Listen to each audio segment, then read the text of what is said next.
Hi everyone, in today's video we're going to analyze a fascinating game that features a king hand, and this game is very often called the Polish Immortal. Even though the game didn't start with the move b4, which is the Polish opening, but here white started with the move d4. And white's player name, along with the date on which this game was played, is something that has been disputed, but what we know for sure is that the player playing as black is the legendary player Miguel Najdorf. That's why this name is known as the Polish Immortal. But the name Miguel doesn't sound like a Polish name at all, and the reason for that is that Najdorf later on emigrated to Argentina. In fact, during the Chess Olympiad in Argentina, World War II broke out, so Najdorf decided to remain in Argentina. Therefore, we might also call this name the Polish-Argentine Immortal.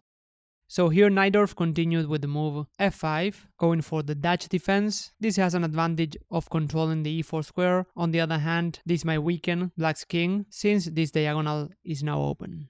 But the Dutch defense is an interesting try for black to complicate the game, which is actually what happened very quickly in the game. So here white continued with the move c4. Just want to mention that here against the Dutch, white normally fianchettos the bishop with g3.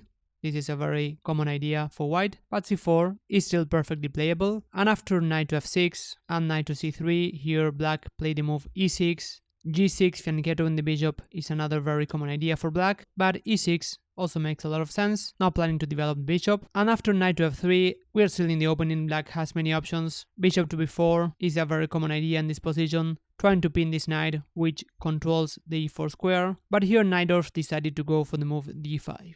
And this move has pros and cons. This setup that black played, normally followed with the move c6, is known as the stone wall. So even though black gains some space on the center, now e4 is going to be very hard for white to be played. Black weakened the e5 square, and very often in this setup, the light square bishop is going to be very passive. So here white continued with the move e3, and taking into account the weakness of the dot squares, here the move bishop to f4 would make a lot of sense. This bishop is very active here, it also controls the e5 square.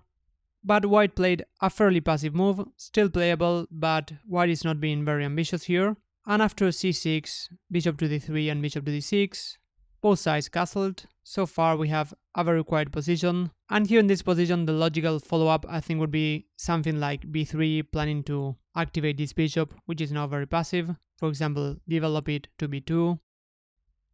But instead white played a somewhat strange move, and it is probably not surprised that what got white into trouble was breaking some opening principles, like moving a piece several times in the opening before developing the other pieces. Here white played the move knight to e2. Maybe this is not a mistake, but it looks like a weird move to me. Maybe the idea is to go knight to f4. But here black simply developed with knight b to d7, and now white made a mistake, but as we'll see the position will get very complicated. So here white played the move knight to g5, again moving a piece twice in the opening before developing other pieces like the bishop and the rook on the queen side.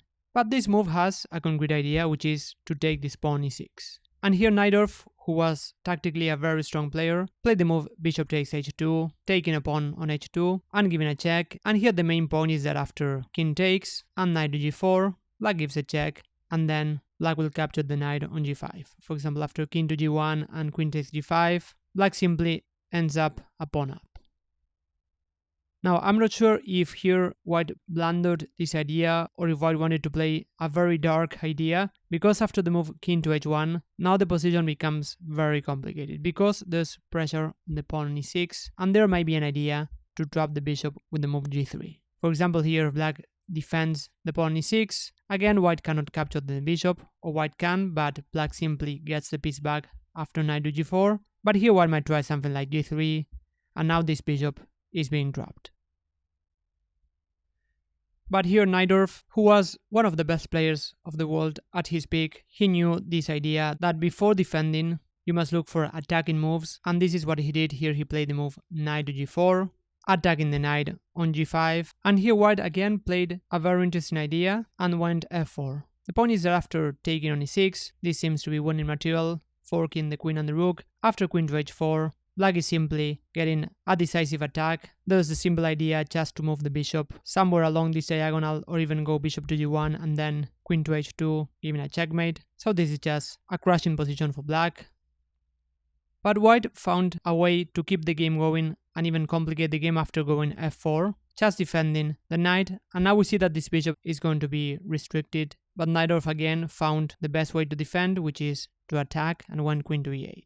The main idea is not about defending this pawn e6, but just going queen to h5, and after g3 and queen to h5, again black has this idea to move the bishop and give a checkmate on h2. That's why here white played the move king to g2, and again we get a position which is just very wild because black gets an extra pawn, but now white has ideas to play rook to h1, pinning this bishop, and knight takes e6 might be in the air later on. That's why here black has to be very precise, not only to keep his advantage, but even to avoid getting a worse position. So here Najdorf played the move bishop to g1, planning to attack white's king. White correctly followed up with the move knight takes g1. Let's evaluate other alternatives. If king takes, after queen to h2, we get a checkmate.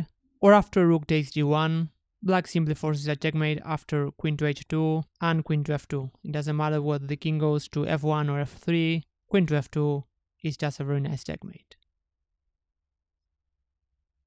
So that's why white captured on g1 with the knight. There's also an idea to take the pawn e3. That's why this bishop has to be captured. And after knight takes and queen to h2, king to f3 is the only move. And now black has sacrificed a piece, but on the other hand we see that this king on f3 is not looking very good.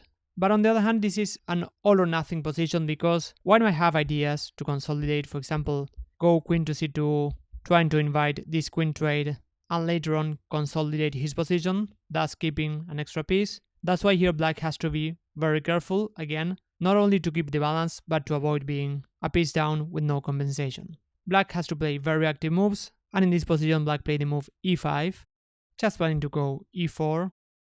Here white captured with the d pawn. If white takes with the f pawn, we get the same idea. After pawn takes, black's idea is to sacrifice on e5, and after pawn takes and knight takes, black gave another piece to keep the attack going, and after king to f4 and knight to g6, king to f3, white's king doesn't have anything better than to go to f4 or f3. Black could force a repetition in this position by going knight to e5, but black wants something more. So black has to keep playing attacking moves, but again black has to be careful. For example, a move like queen to h5 might look attractive at first sight, but here after king to g2 and queen takes, white can simply consolidate, for example with knight to f3. Now in this position, white still gets an extra piece, and now the king on g2 looks perfectly safe. So the queen on h2 is still doing a great job, just cutting the king off. So here black continued with the move f4, just trying to open lines at any cost. Here it doesn't matter the material if black manages to give a checkmate. Now the idea is to open the f-file to capture either on g3 or e3. There's also the idea to go knight to e5, even a checkmate. That's why pawn takes is a logical follow-up. Now after knight to e5, king to e3 is the idea.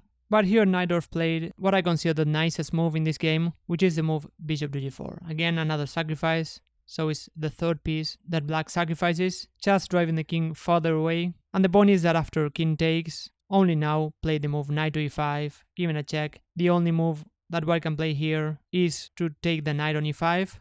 The king doesn't have anywhere to go. And after pawn takes, we see this idea that black managed to open the f-file, and the game ended with this very beautiful checkmate with a pawn after the move h5. So this was a very nice attacking game, where black had to be very precise to punish white's adventurous play. I hope that you enjoyed this video. If you did, please give it a like and subscribe to my channel. This will help me a lot. Thanks for watching, and I'll see you in the next video.